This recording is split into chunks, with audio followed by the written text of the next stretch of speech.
வணக்கம். துலாம் ராசி அன்பர்களே, இனிய வணக்கம். காதல் உறவில் உங்களுக்கு பிரிவு நிச்சயமாக ஏற்பட்டிருக்கும். உங்களுடைய வாழ்க்கையில போன ஒரு மாதத்திலோ அதற்கு முன்பாகவோ மிகவும் நீங்கள் முக்கியமானதாக இருந்தால் உங்களுடைய காதல் உறவு திடீரென உடைந்து போயிருக்கும். ஆனா நீங்க நினைத்தே பார்த்திருக்க மாட்டீங்க. ஏன் இப்படி நடந்தது, எதற்காக இப்படி நடந்தது, இப்படியெல்லாம் பிரச்சனைகள் வருமா என்று நான் கனவில் கூட நினைக்கவில்லை என்று கூறக்கூடிய ஒரு நபர்களாக நீங்க இருப்பீங்க. அப்படி உங்களுடைய வாழ்க்கையில சின்ன சின்ன பிரச்சனைகள் இனிமே வர ஆரம்பிக்கும், அல்லது இதற்கு முன்பாகவே வந்திருக்கும். வந்து அது உங்களுடைய காதல் உறவையே உடைத்திருக்கும். காதல் உறவில் ஒரு பிரிவும் நிச்சயமாக ஏற்பட்டிருக்கும். ஆனால் திடீரென்று உடைந்தது போல உங்களுக்கு தோன்றிய அந்த ஒரு தருணம் உங்களுடைய மனதிற்குள் உங்களுடைய உள்ளத்தையும் ஆழமாக காயப்படுத்தியிருக்கும். ஆனால் நீங்க நினைக்காத ஒன்று நிச்சயமா உங்களுடைய வாழ்க்கையில நடந்தது என்றால் அது இந்த காதல் உறவில் ஒரு பிரிவு தாங்க நிச்சயமாக இருக்கும். இது காதல் உறவில் மட்டுமல்ல, திருமணமானவங்க வாழ்க்கையிலும் இந்த மாதிரியான சில பிரிவுகள் நடந்து உங்களுடைய மனைவிகள் அவருடைய அம்மா வீட்டுக்கோ இல்லைன்னா உங்களை விட்டோ பிரியவோ இல்லைன்னா டைவர்ஸ் அப்ளை பண்ணவோ இந்த மாதிரியான செயல்கள் உங்களுடைய வாழ்க்கைக்குள்ள போன ஒரு வருடத்திலோ போன ஒரு மாதத்திலோ நிச்சயமா உங்களுக்கு நடந்திருக்கும். ஆமாவா இல்லையா என்பதை கமாண்ட் வழியாக கூறுங்கள். ஒரு காலத்தில் நீங்கள் தினமும் பேசிக் கொண்டிருந்தவங்க திடீரென உங்களுடைய வாழ்க்கையை விட்டு தூரமாக விலகி போவாங்க. அந்த ஒரு இடத்தில் ஒரு வெறுமை உணர்வு உங்களுக்குள்ள உருவாகவும் ஆரம்பித்திருக்கும். ஆனா இது ஏன் ஏற்படுகிறது, எதனால ஏற்படுகிறது என்று எதுவுமே உங்களுக்குள்ள தெரியாது. அதனால உங்களுடைய வாழ்க்கைக்குள்ள அந்த நினைவுகள், இந்த உங்களுடைய உரையாடல்கள் அனைத்தும் உங்களுடைய மனதில் திரும்ப திரும்ப வந்து கொண்டேதாங்க இருக்கும். அவர்கள் பேசியது, அவர்களிடம் நீங்கள் எப்படியெல்லாம் வாழ்ந்தீர்கள், எப்படியெல்லாம் சுத்தினீங்க அப்படின்னு எல்லா விதமான எண்ணங்களும் நினைவுகளும் உங்களுடைய மனதிற்குள் வந்து வந்து உங்களை கஷ்டத்திற்கு மேல கஷ்டங்களை நிச்சயமா கொடுத்து கொண்டேதாங்க இருக்கும். இதெல்லாம் ஏன் நடந்தது என்ற ஒரு கேள்வி உங்களை அமைதியாக இருக்க விடாமல் இன்னமும் தொந்தரவு செய்து கொண்டேதாங்க இருக்கும். இந்த ஒரு பிரிவு ஒரு உறவை மட்டும் கிடையாதுங்க, ஒரு உள்ளார்ந்த ஒரு நம்பிக்கையும் குலைத்திருக்கும். அது இன்னமும் உங்களுடைய மனதிற்குள் பெரிய பெரிய சங்கடங்களை ஏற்படுத்தி கொண்டேதாங்க இருக்கும். இது உங்களுடைய வாழ்க்கையில நடந்திருக்கா இல்லையா என்பதை கமாண்ட் வழியாக கூறுங்கள். நடந்திருக்கிறது என்றால் கமாண்ட் வழியாக நீங்கள் தெரிவித்தீர்கள் என்றால் மிகவும் எனக்கு பயனுள்ளதாக இருக்கும்.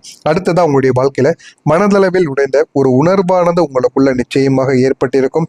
இந்த எல்லா அனுபவங்களும் உங்களுடைய வாழ்க்கையில அனுபவித்த இதுவரைக்கும் உங்களுடைய அனுபவங்கள் எல்லாம் சேர்ந்து நீங்கள் உள்ளுக்குள் முற்றிலும் உடைந்தது போன்ற ஒரு உணர்வை உங்களுக்குள்ள ஏற்படுத்தி கொடுத்திருக்கும். வெளியில் நீங்கள் சாதாரணமாகவே நடந்து கொண்டாலும், வெளியில் எதையும் காட்டாமல், யாருக்கும் எந்த விதமான எனக்கு பிரச்சனைகள் ஏற்படவில்லை என்று நீங்கள் வெளியில் சொல்லிக்கொண்டு இருந்தாலுமே நீங்கள் நடந்து கொள்ளக்கூடிய விதங்கள் நிச்சயமாக காட்டிக் கொடுக்கும். உங்களுடைய மனதில் ஒரு பெரிய சுமை இருப்பது போல அனைவருக்கும் தெரியவும் ஆரம்பித்திருக்கும். ஏன் அப்படின்னா நீங்கள் எல்லா நேரங்களிலும் ஒரே மாதிரி இருக்க மாட்டீங்க. உங்களுடைய மனதிற்குள் ஏதாவது ஒரு பிரச்சனைகளோ ஏதாவது ஒரு கஷ்டங்களோ இருந்தது என்றால் உங்களுடைய முகத்திலிருந்து உங்களுடைய நடப்பாவனைகள், உங்களுடைய பேச்சுக்கள் என அனைத்திலும் ஒரு மாற்றமானது தெரியும். அதனால உங்க கூட இருக்கக்கூடிய நபர்கள் உங்களை அதனை வைத்தே கண்டுபிடித்து விடுவாங்க. இவனுக்கு ஏதோ ஒரு பிரச்சனை இருக்கு, ஆனா இவன் நம்மகிட்ட எதையும் கூற மாடிக்கான் அப்படின்னு ஒரு எண்ணத்துடன் கண்டுபிடிக்கவும் செய்து விடுவார்கள். இந்த மாதிரி சில செயல்களும் உங்களுடைய வாழ்க்கைக்குள்ள நடந்து உங்களை கண்டுபிடித்த சில நபர்கள் உங்க கூடவே தாங்க இருப்பாங்க. இந்த மாதிரி நடந்திருக்கா இல்லையா என்பதையும் நீங்கள் கமாண்ட் வழியாக கூறவும் வேண்டுங்க. சிரிப்பதற்கும் கூட ஒரு முயற்சி தேவைப்பட்ட நிலைமைகள் கூட உங்களுக்கு நிச்சயமாக ஏற்பட்டிருக்கும். அந்த அளவுக்கு உங்களுடைய மனதிற்குள் சில அனுபவங்கள் உங்களை இன்னமும் கஷ்டத்திற்கு மேல கஷ்டங்களை அனுபவித்துக் கொண்டேதாங்க இருக்கும். சில நேரங்களில் யாரிடமும் பேசாமல் அமைதியாக இருக்கவே நீங்கள் விரும்பவும் செய்வீங்க. ஏன் அப்படின்னா உங்களுடைய வாழ்க்கையில நடந்த சில துயரமான விஷயங்கள் அந்த அளவுக்கு உங்களுடைய மனதை உங்களுக்கு கஷ்டத்திற்கு மேல கஷ்டங்களை அனுபவிக்க வைத்திருக்கும். அதனால யாரிடமும் எதையும் சொல்லக்கூடாது, யாரிடமும் எதையும் நம்ம காட்டிக்கொள்ளக்கூடாது. எல்லாத்தையும் மனதிற்குள் மட்டுமே நம்ம வைத்து வாழ வேண்டும் என்கிற ஒரு எண்ணங்கள் உங்களுக்குள்ள நிச்சயமா இருந்து கொண்டேதாங்க இருக்கும். அந்த உடைந்த உணர்வு உங்களுடைய வாழ்க்கையை வேறொரு கோணத்தில் உங்களுக்குள்ள பார்க்க வைத்திருக்கும். ஆனா இதெல்லாம் ஏன் ஏற்படுகிறது, எதனால ஏற்படுகிறது என்று எதுவுமே உங்களுக்கு தெரியாது. போக போக உங்களுடைய வாழ்க்கை தாங்க இது அனைத்தையும் உங்களுக்குள்ள புரிய வைத்திருக்கா இல்லையா என்பதை கமாண்ட் வழியாக கூறுங்கள். நான் இதுவரை கூறியது உங்களுடைய வாழ்க்கையில நடந்திருக்கா இல்லையா என்பதை கூறுங்கள். மறக்காம நம்முடைய சேனலை மட்டும் சப்ஸ்கிரைப் செய்து வைத்துக் கொள்ளுங்கள். அப்பொழுது தாங்க உங்களுடைய வாழ்க்கையில் அடுத்து என்னென்ன நடக்கப் போகிறது என்பதை நான் ஒவ்வொன்றாக கூறுவேன். வரக்கூடிய இந்த ஒரு தேதிக்கு பிறகு உங்களுடைய தனிமை உணர்வு இந்த ஒரு நேரத்தில் மறைய ஆரம்பிக்கும். உங்களுடைய வாழ்க்கைக்குள்ள நடந்த சில கஷ்டங்கள், சில விஷயங்களால் உங்களுடைய மனதிற்குள் ஒரு தனிமை உணர்விலேயே நீங்கள் எப்பொழுதுமே இருந்து கொண்டே இருப்பீங்க. யாரும் எனக்கு வேண்டாம், தனிமையே எனக்கு போதும் என்கிற ஒரு எண்ணத்தில் இருந்திருப்பீங்க. அது அனைத்தும் இந்த ஒரு நேரத்தில் மறைய ஆரம்பிக்கும். இதுவரை உங்களை பாதித்த தனிமை உணர்வு இப்போது மெதுவாக மறைந்து உங்களுடைய வாழ்க்கையில நல்லதை நிச்சயமாக ஏற்படுத்தி கொடுக்கும். புதிய புதிய நபர்கள் உங்களுடைய வாழ்க்கைக்குள்ள வருவாங்க. வந்து அவர்கள் உங்களுக்கு நல்ல சில விஷயங்களை கற்றுக் கொடுப்பாங்க. கொடுப்பாங்க. போதுமான அளவுக்கு வெற்றியையும் உங்களுக்குள்ள தேடியும் கொடுப்பாங்கங்க. அதனால உங்களுடைய வாழ்க்கை இந்த ஒரு நேரத்தில் போதுமான அளவுக்கு நன்மைகளை நிச்சயமாக உருவாக்கி கொடுக்கும். உங்களுடைய வாழ்க்கையில புதிய மனிதர்கள், புதிய உறவுகள் நுழைந்து அந்த ஒரு வெறுமையை இந்த ஒரு நேரத்தில் நிரப்பி கொடுப்பாங்க. நீங்க மீண்டும் சிரிக்க ஆரம்பிப்பீங்க. வாழ்க்கையில சிரித்து வாழ்க்கையில எப்படி முன்னேற வேண்டுமோ அது சம்பந்தமாக நீங்க யோசிக்கவும் ஆரம்பிப்பீங்க. உங்களுடைய மனமானது இந்த ஒரு நேரத்தில் ஒரு எந்த விதமான குழப்பங்களும் இல்லாமல் சிறிதளவுக்கு உங்களுடைய மனம் தெளிவானது போல உங்களுக்குள்ள தோன்ற ஆரம்பிக்கும். நான் இப்போது முழுமையாக இருக்கிறேன் என்ற ஒரு இனிய உணர்வு உங்களுக்குள்ள உருவாக ஆரம்பிக்கும். அதே போல உங்களுடைய வாழ்க்கை இந்த ஒரு நேரத்தில் சந்தோஷமாக நீங்க மாற ஆரம்பிக்கும். மொத்தத்தில் உங்களுடைய வாழ்க்கை ஒரு சந்தோஷமான ஒரு நிலைமைக்கு வர தொடங்கும்.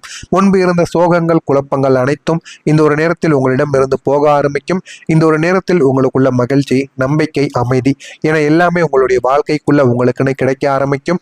இதனால உங்களுடைய வாழ்க்கைக்குள்ள போதுமான அளவுக்கு வெற்றியும் நிச்சயமாக தேடி வரும். இதனால நீங்க போதுமான அளவுக்கு நினைத்ததை விட உங்களுடைய வாழ்க்கையில நல்ல நல்ல விஷயங்கள் இனிமேல் நடந்து அது உங்களுடைய வாழ்க்கையில நல்ல பல விஷயங்களை உங்களுக்குள்ள உருவாக்கவும் ஆரம்பிக்கும். நீங்கள் தினசரி வாழ்வை ரசிக்க ஆரம்பிப்பீங்க. என்ன விதமான கவலைகள், கஷ்டங்கள் மனதில் எதுவும் இல்லாமல் இந்த ஒரு நேரத்தில் நீங்கள் எல்லாத்தையும் அதனை ரசித்து வாழ்க்கையை வாழ ஆரம்பிப்பீங்க. சின்ன விஷயங்கள் கூட உங்களுக்கு சந்தோஷத்தை இந்த ஒரு நேரத்தில் தேடி கொடுக்கும். இதுதான் நான் விரும்பிய வாழ்க்கை என்று நீங்களே மனதார விரும்பவும் ஆரம்பிப்பீங்க. அந்த அளவுக்கு துலாம் ராசி வாழ்க்கையில பெரிய பெரிய மாற்றங்கள் இனிமேல் நடக்க ஆரம்பிக்கும். உறவினர்கள் வழியில் ஆதரவான சூழல்கள் இனிமே உங்களுடைய வாழ்க்கைக்குள்ள உருவாக ஆரம்பிக்கும். வியாபாரத்துல சில மாற்றமான சூழ்நிலைகள் உங்களுக்குன்னு உருவாகும். ஆனா அந்த மாற்றமான சூழ்நிலைகள் உங்களுடைய வாழ்க்கையை நல்ல ஒரு நிலைமைக்கு மாற்றி கொண்டு போகக்கூடிய சூழ்நிலைகளாக நிச்சயமாக இருக்கும்.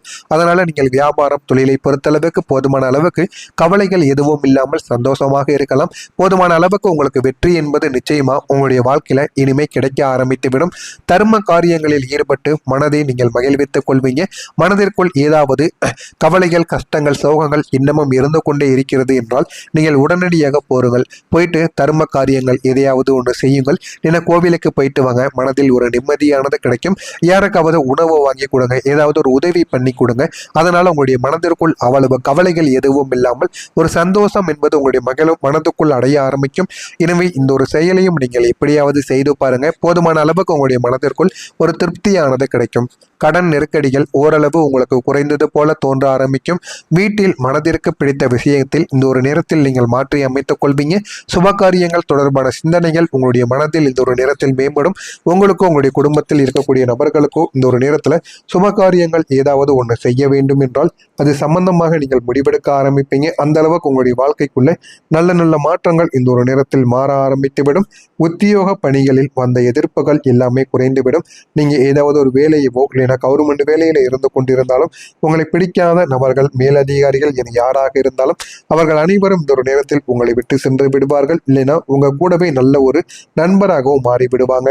அதனால எந்த விதமான பணிகள் சம்பந்தமான விஷயங்கள்ல பிரச்சனைகள் இனிமே உங்களுடைய வாழ்க்கையில ஏற்படாது. முடிந்த அளவுக்கு உங்களுடைய வாழ்க்கையில நன்மைகள் என்பது நடந்து உங்களுடைய வாழ்க்கையை அது நிச்சயமா மாற்றியும் கொடுக்குங்க. எனவே மறக்காம இதெல்லாம் உங்களுடைய வாழ்க்கையில நடக்கிறதா இல்லையா என்பதை மட்டும் நீங்க கவனித்து பாருங்க. மறக்காம நம்முடைய சேனலை மட்டும் நீங்கள் புதிய ஒரு பார்வையாளராக இருப்பின் மறக்காம நம்முடைய சேனலை சப்ஸ்கிரைப் செய்து வைத்துக் கொள்ளுங்கள். அப்பொழுதுதாங்க நம்ம தொடர்ந்து பதிவிடும் வீடியோக்கள் அனைத்தும் தொடர்ந்து உங்களுக்கு நோட்டிபிகேஷனாக வந்து கொண்டே இருக்கும். நல்லதே நீங்களும் உங்களுடைய வாழ்க்கையிலும் நல்லது மட்டுமே நடக்கும். நன்றி, வணக்கம்.